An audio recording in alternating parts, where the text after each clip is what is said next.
మీరు మీ అభిమాన shows and serials TV కన్నా ముందు ఈటీవీ విన్ యాప్ లో చూడండి. Download and subscribe to ETV win app. 99 రూపాయలు మాత్రమే.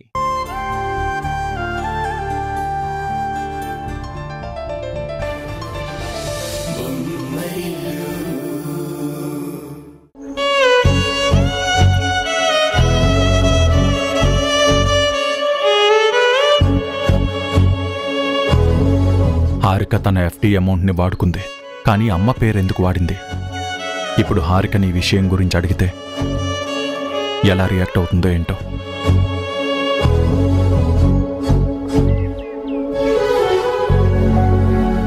ఎఫ్డి విషయంలో అత్తయ్యగారి పేరు వాడుకున్నానని తెలిస్తే తరుణ్ ఎలా రియాక్ట్ అవుతారో తెలీదు.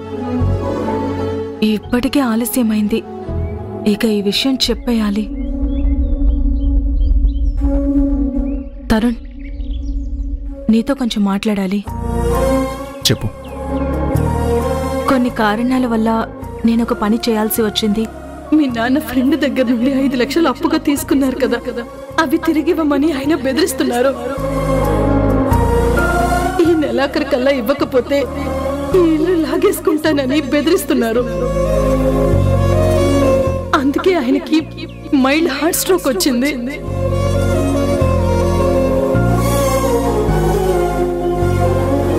ఒక కూతురిగా కన్న తండ్రి బాధని తీర్చడానికి ఒక అబద్ధం ఆడాల్సి వచ్చింది.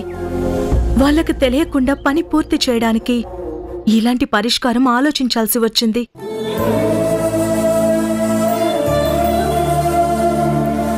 నా తండ్రి ఆత్మాభిమానం దెబ్బతినకూడదని కూతురిగా నేనలా చేయాల్సి వచ్చింది. ఇప్పుడు చెప్పు తరుణ్, నేను చేసింది తప్పా?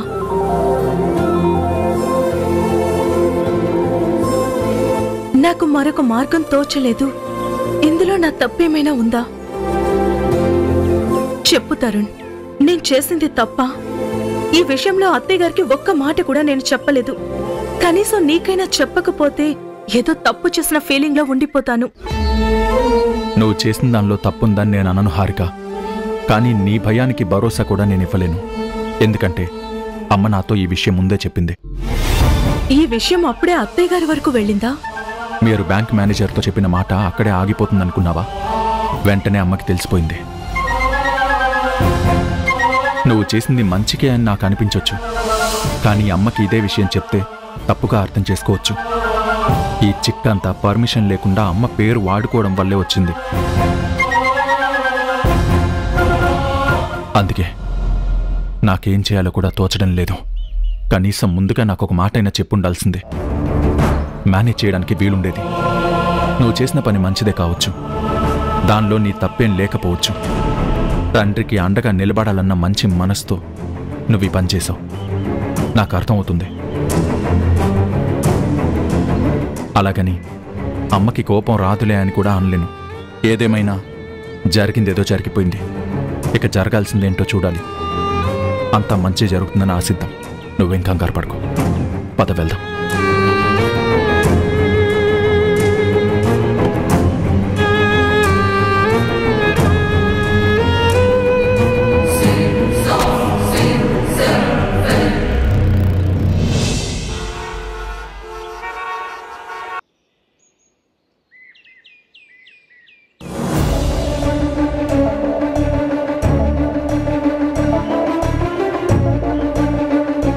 ఆగండి.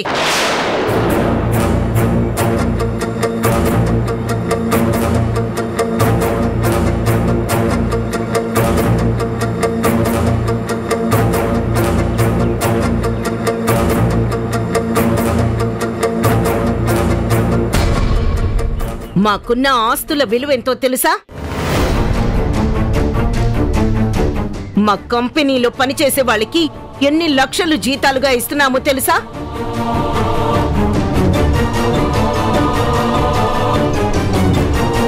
నెల నెల చారిటీలకని ట్రస్ట్లకని ఎంతెంత దాన ధర్మాలు ఇస్తున్నామో నీకు తెలుసా?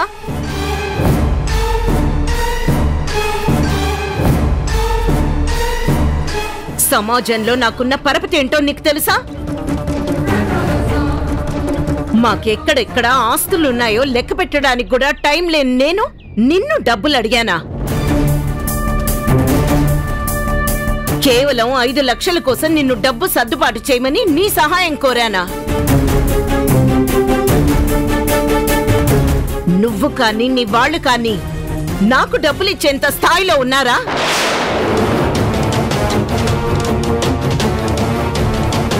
చెప్పు, అంత స్థాయి ఉందా మీకు? మరెందుకు అలా చేశావు? నీ తండ్రి పరువు కంటే నీ అత్తగారి పరువు తక్కువ అనిపించి చేశావా? ఎందుకు చేశావు?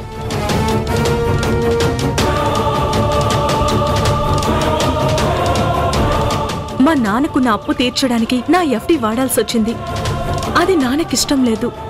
అందుకే మీ పేరు వాడాల్సొచ్చింది అత్తయ్య. లేని వాళ్ళు లేని వాళ్ళలా ఉండాలి. స్థాయికి మించి అప్పులు చేయడం, అవి తీర్చలేక కష్టాలు పట్టడం ఎందుకు?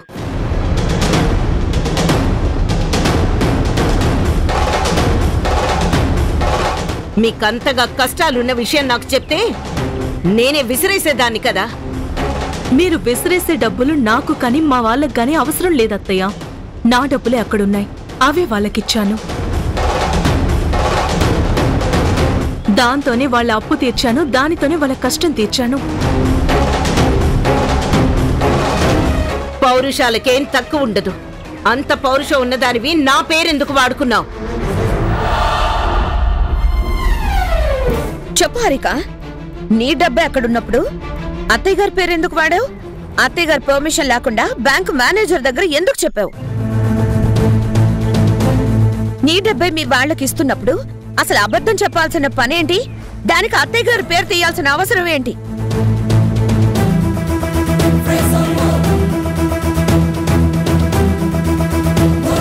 హారిక అక్క చెప్పింది కదా, హారిక అక్క పేరు మీద ఉన్న డబ్బును తీసుకోవడం బాబాయ్ గారికి ఇష్టం లేదు. అందుకే ఆయనకి తెలియకుండా వాళ్ళ అప్పు తీర్చే ప్రయత్నం చేసింది. అది ఆయన ఆరోగ్యం కాపాడాలని చేసింది, వాళ్ళ కష్టాలు తీర్చడానికి చేసింది. నువ్వు ఆపుతావా? ప్రతి దానికి నేనున్నానంటూ దూరిపోతావు. ఇక్కడ ఏం మాట్లాడాలో ఎంత మాట్లాడాలో నాకు తెలుసు. అవకాశం దొరికింది కదా అని అనవసరమైన ప్రసంగాలు ఇవ్వకు. చెప్పు హారిక, నా పర్మిషన్ లేకుండా కనీసం నాకొక మాట కూడా చెప్పకుండా ఈ పనెందుకు చేశావు? నా పేరు వాడాల్సిన అవసరం ఏమొచ్చింది? మామయ్య గారి ఆరోగ్యం కోసం, ఆయన్ని కాపాడుకోవడం కోసం.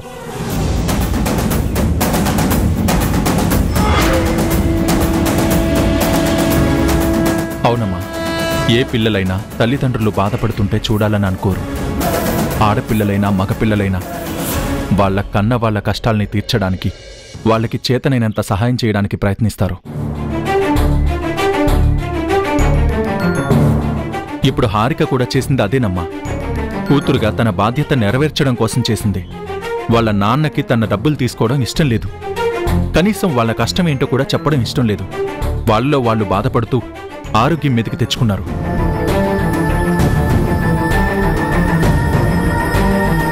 అది చూసి ఏ కన్నబిడ్డైనా ఊరుకోగలదా? అందుకే నీ పేరు వాడుకుని వాళ్ళ నాన్నకి తెలియకుండానే వాళ్ళ అప్పుని, కష్టాన్ని ఒకేసారి తీర్చేసింది.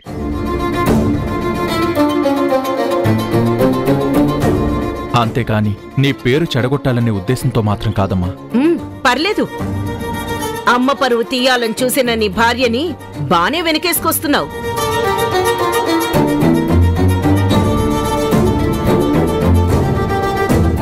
నేను చేసిన పనిలో నాకు తప్పు కనబడ్డం లేదు. మీకు తప్పనిపిస్తే నేను చేసిన పనికి మీరు నన్ను ఇంటి నుంచి గెంటేయడమే పరిష్కారం అనుకుంటే మీ మాటని గౌరవించడానికి నేను సిద్ధంగా ఉన్నాను.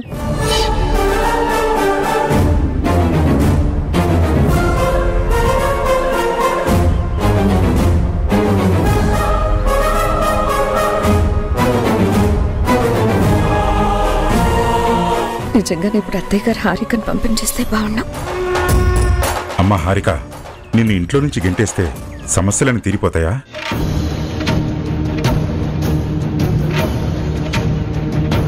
అయినా ఇంత చిన్న విషయానికి కూడా కిరణమయ్య అలాంటి నిర్ణయం తీసుకుంటుందని నువ్వెందుకు అనుకుంటున్నావు? ఏం చేస్తానో, ఎలా చేస్తానో, ఈ సమస్యకి పరిష్కారమేంటో రేపు చెప్తాను.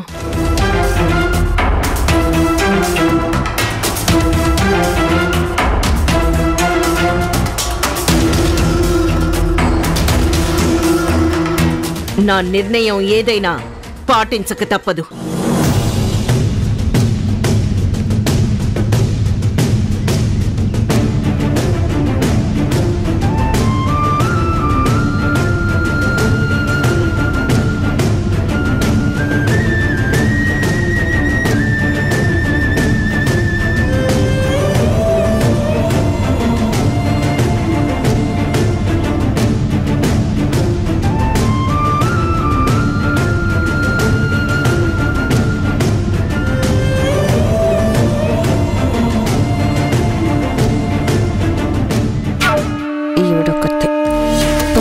పాలలో నీళ్లు పోసి చల్లార్చినట్టు సరిగ్గా వెళ్ళిపో అని ఒక్క మాట చెప్తే సరిపోయే టైంలో రేపు చెప్తా అని ఈవిడ వెళ్ళిపోయింది.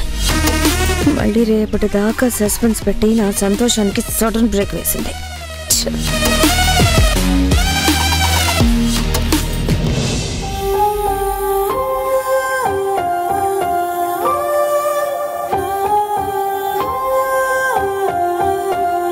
నువ్వు చేసిన తప్పుని సమర్థించుకోవాలని చూస్తున్నావా? అందుకే నేనొక నిర్ణయం తీసుకుంటున్నాను. వెంటనే నువ్వు ఈ ఇల్లు వదిలిపెట్టి వెళ్ళిపో. నువ్వు చాలా తప్పుగా ఆలోచిస్తున్నావు కిరణ్మయి.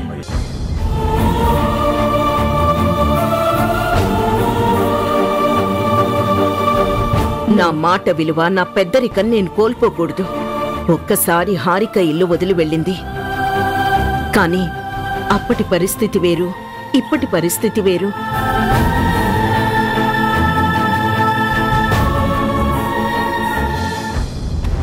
ఏంటి కిరణ్మయి అంతలా ఆశ్చర్యపోతున్నావు? నేనెందుకు వచ్చానా? నీ మనసెందుకో బాగా నలిగిపోతుంది. దానివల్ల నేను నలుగుతున్నాను.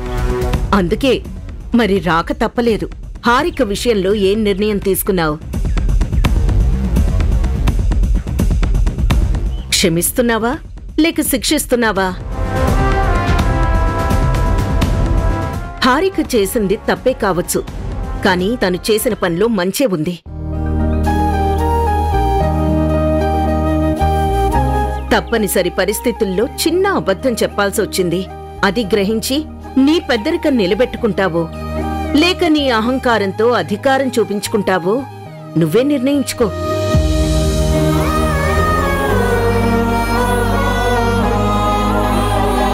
చిన్నవాళ్లు తప్పు చేస్తే క్షమించే అవకాశం ఉంది.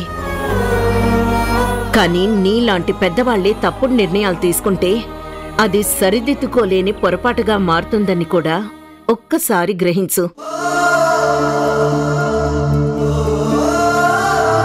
వాస్తవాన్ని అర్థం చేసుకో. నిన్నందరూ నీడనిచ్చే చెట్టుగా భావించాలి. అంతేగాని సర్వనాశనం చేసే అగ్నిపర్వతం అనుకోకూడదు. నీ మాట అందరూ వింటే బాగుపడతారు అనుకోవడంలో న్యాయం ఉండొచ్చు. కానీ నువ్వు తీసుకునే నిర్ణయాలు ఎదుటివారి మనస్సులో గాయాల్ని రేపకూడదు. బాగా ఆలోచించుకో.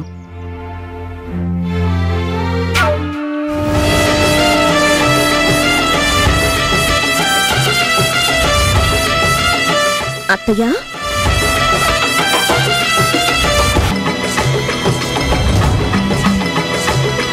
ఆ హారిక ఉష మీ మాటకి ఎదురు చెప్తున్నారు, మీరు క్షమించేస్తున్నారు.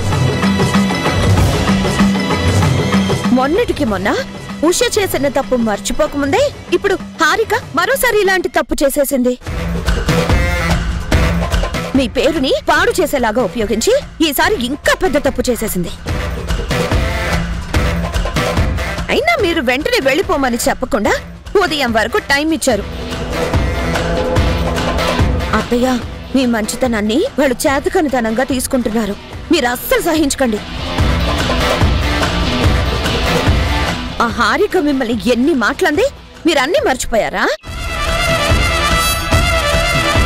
నాకైతే ఇంకా అవి నా చెవుల్లో మారు మోగుతూనే ఉన్నాయి. ఉషా అబద్ధం చెప్పి రప్పించినా ఆ హారికని మీ మంచి మనసుతో మీరు క్షమించారు. కానీ ఇప్పుడు క్షమించరాని తప్పు చేసింది. అత్తయ్య, మీరు మాత్రం ఇప్పుడు క్షమించకండి. మీ నిర్ణయాన్ని అస్సలు మార్చుకోకండి. మీరు తనని ఇంట్లో నుండి పంపించేస్తేనే తనకి బుద్ధొస్తుంది. తప్పు చేస్తే శిక్ష తప్పదని అందరికీ తెలిసొస్తుంది. అయిపోయిందా? నువ్వు చెప్తే గాని తెలుసుకోలేనంత స్థాయిలో ఈ కిరణ్మయి ఉందనుకుంటున్నావా? ఏం చేయాలో, ఏ నిర్ణయం తీసుకోవాలో నువ్వు సలహా ఇస్తావని ఎదురు చూస్తున్నాననుకుంటున్నావా? వెళ్ళి నీ పని చూసుకో. అంటే అత్తయ్య, అది వెళ్ళమని చెప్తున్నానా?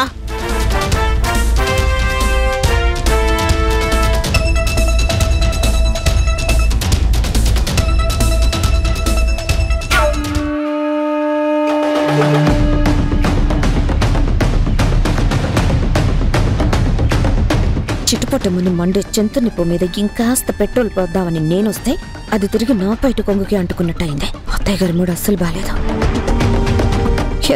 చిరుక్కుపోయినట్టయింది నా పరిస్థితి.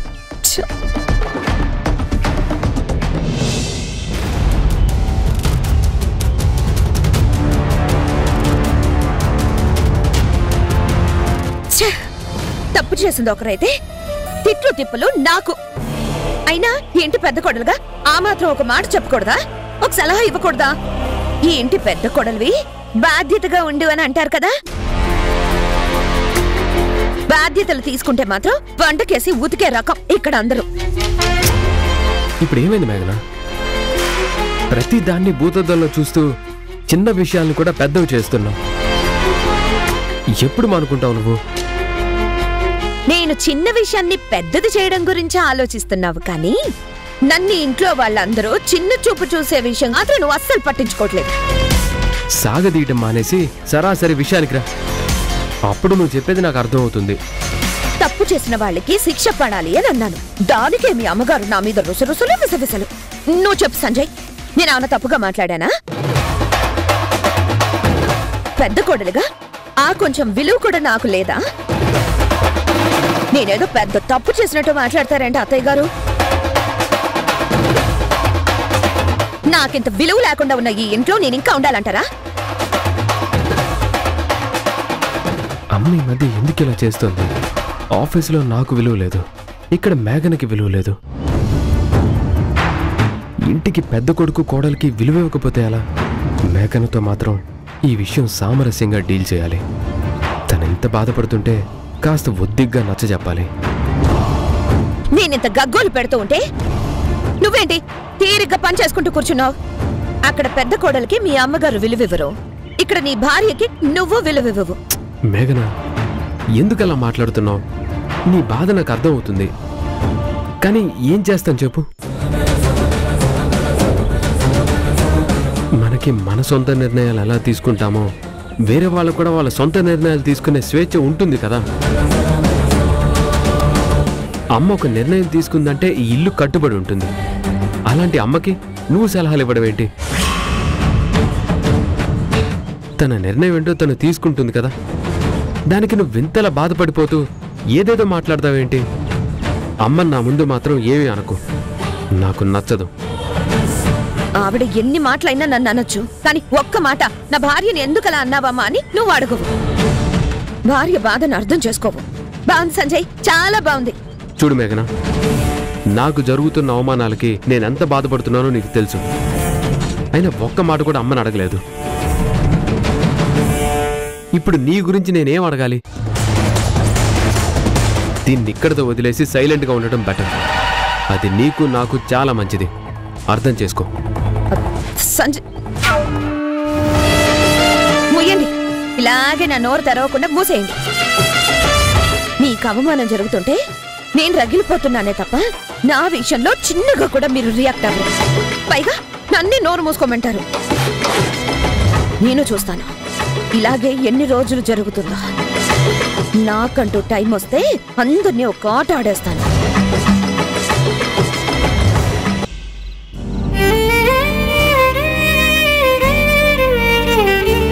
మాకెక్కడెక్కడ ఆస్తులున్నాయో లెక్క పెట్టడానికి కూడా టైం లేని నేను నిన్ను డబ్బులు అడిగానా? నువ్వు కానీ నీ వాళ్ళు కానీ నాకు డబ్బులు ఇచ్చేంత స్థాయిలో ఉన్నారా? లేని వాళ్ళు లేని వాళ్ళలా ఉండాలి, స్థాయికి మించి అప్పులు చేయడం, అవి తీర్చలేక కష్టాలు పట్టం ఎందుకు? ఏం చేస్తానో, ఎలా చేస్తానో, ఈ సమస్యకి పరిష్కారమేంటో రేపు చెప్తాను. నా నిర్ణయం ఏదైనా పాటించక తప్పదు.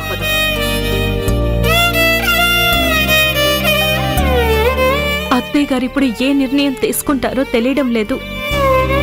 ఆవిడ ఎలా ఆలోచిస్తారో, ఏం చెప్తారో అర్థం కావడం లేదు.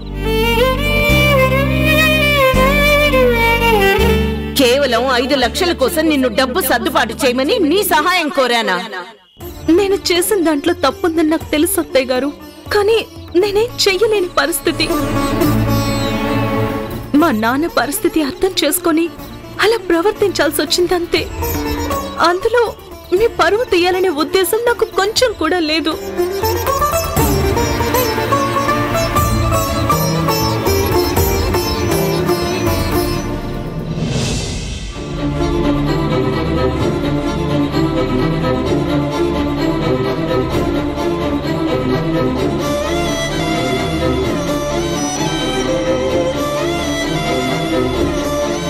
ఏమైంది హారిక? మన సంసారం, సంతోషం ఇకపై ఎలా ఉంటుందో నిర్ణయించే పరీక్ష ఎదురుగా ఉన్నప్పుడు ఏదో ఒక ఆలోచన మనల్ని పట్టి పీడిస్తుంది తరుణ్. ఇంకా ఏం ఆలోచిస్తున్నావు అక్క? చెప్తున్నాను కదా ఏం కాదని. హారిక మేడం, కిరణ్మయ్ మేడం మిమ్మల్ని రమ్మంటున్నారు. చెప్పు హారిక.